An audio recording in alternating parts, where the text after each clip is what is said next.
Creed en sus profetas. Sábado 15 de noviembre 2025. Jueces 2. El ángel del Señor en Boquim. El ángel del Señor subió de Gilgal a Boquim y dijo: Yo los saqué de Egipto y los introduje en la tierra cerca de la cual había jurado a sus padres diciendo: No invalidaré jamás mi pacto con ustedes, con tal que ustedes no hagan una alianza con los habitantes de esta tierra, cuyos altares habrán de derribar. Pero ustedes no han obedecido mi voz. ¿Por qué han hecho esto? Por eso yo digo también: no los echaré de delante de ustedes, sino que les serán adversarios y sus dioses les servirán de tropiezo. Aconteció que cuando el ángel del Señor acabó de decir estas palabras a todos los hijos de Israel, el pueblo alzó su voz y lloró. Por eso llamaron a aquel lugar Boquim y ofrecieron allí sacrificios al Señor.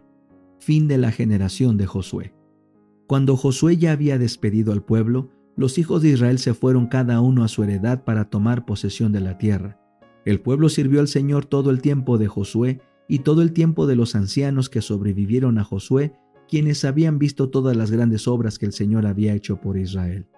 Josué, hijo de Nun, siervo del Señor, murió cuando tenía 110 años, y lo sepultaron en el terreno de su heredad, en Timnat Serach, en la región montañosa de Efraín, al norte del monte Gaás. Y toda aquella generación fue también reunida con sus padres. Apostasía y aflicción de Israel. Después de ellos se levantó otra generación que no conocía al Señor ni la obra que Él había hecho por Israel. Los hijos de Israel hicieron lo malo ante los ojos del Señor y sirvieron a los Baales. Abandonaron al Señor, el Dios de sus padres que los había sacado de la tierra de Egipto, y se fueron tras otros dioses, entre los dioses de los pueblos que estaban en sus alrededores, a los cuales adoraron y provocaron a ira al Señor. Abandonaron al Señor y sirvieron a Baal y a las Astartes. El furor del Señor se encendió contra Israel y los entregó en mano de asaltantes que los saqueaban. Los abandonó en mano de sus enemigos de alrededor, y ellos no pudieron resistir más ante sus enemigos.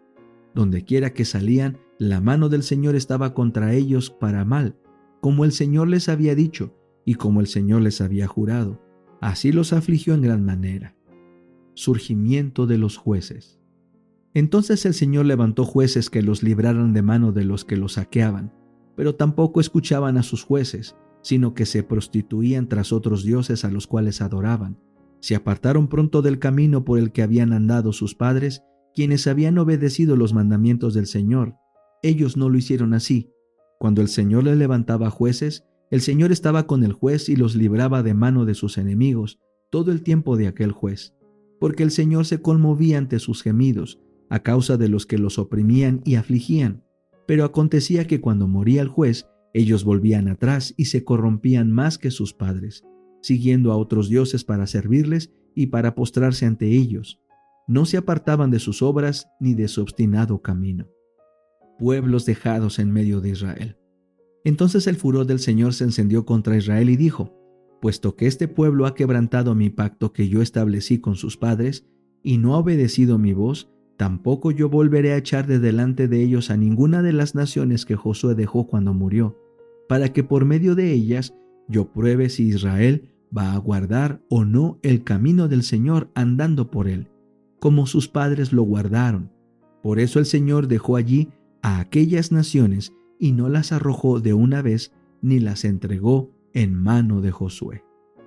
Patriarcas y profetas. Capítulo 40. Balaam. Balaam profetizó que el rey de Israel sería más grande y más poderoso que Agag. Tal era el nombre que se daba a los reyes de los amalecitas. Entonces, nación poderosa. Pero Israel, si era fiel a Dios, subyugaría a todos sus enemigos. El rey de Israel era el Hijo de Dios.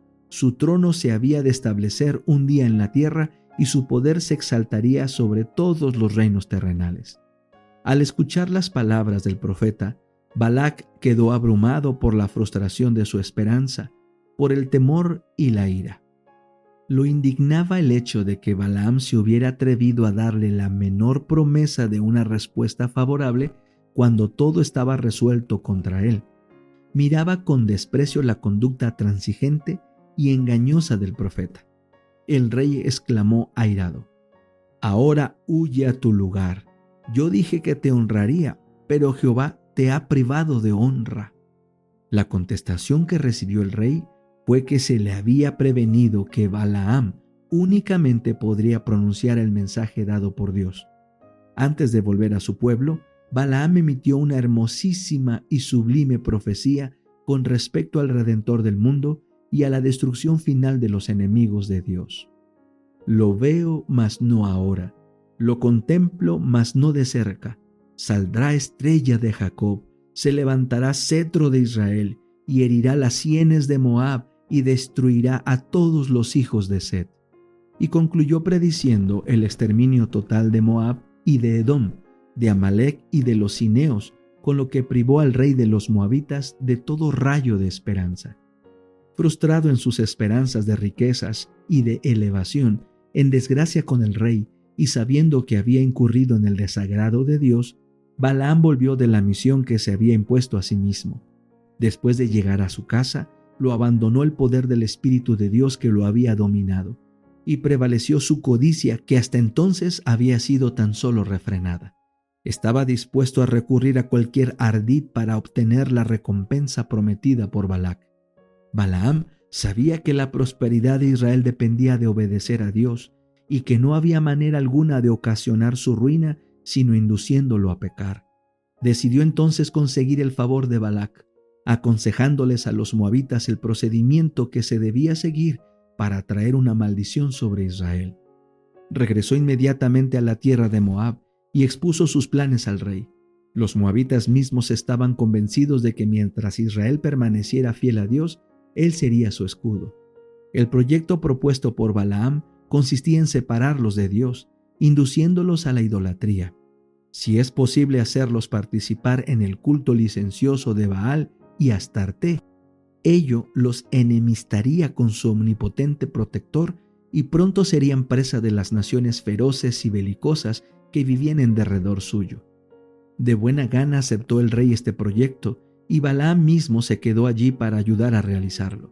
Balaam presenció el éxito de su plan diabólico, vio cómo caía la maldición de Dios sobre su pueblo y cómo millares eran víctimas de sus juicios, pero la justicia divina que castigó el pecado en Israel no dejó escapar a los tentadores. En la guerra de Israel contra los madianitas, Balaam fue muerto. Había presentido que su propio fin estaba cerca cuando exclamó: «Que muera yo la muerte de los rectos y mi fin sea como el suyo». Pero no había escogido la vida de los rectos y tuvo el destino de los enemigos de Dios. La suerte de Balaam fue semejante a la de Judas y los caracteres de ambos son muy parecidos. Trataron de reunir el servicio de Dios y el de Mamón y fracasaron completamente. Balaam reconocía al verdadero Dios y profesaba servirle. Judas creía en Cristo como el Mesías y se unió a sus discípulos. Pero Balaam esperaba usar el servicio de Jehová como escalera para alcanzar riquezas y honores mundanos. Al fracasar en esto tropezó, cayó y se perdió. Judas esperaba que su unión con Cristo le asegurara riquezas y elevación en aquel reino terrestre que, según creía, el Mesías estaba por establecer. El fracaso de sus esperanzas lo empujó a la apostasía y a la perdición. Tanto Balaam como Judas recibieron mucha iluminación espiritual y ambos gozaron de grandes prerrogativas. Pero un solo pecado que ellos abrigaban en su corazón envenenó todo su carácter y causó su destrucción. Es cosa peligrosa albergar en el corazón un rasgo anticristiano.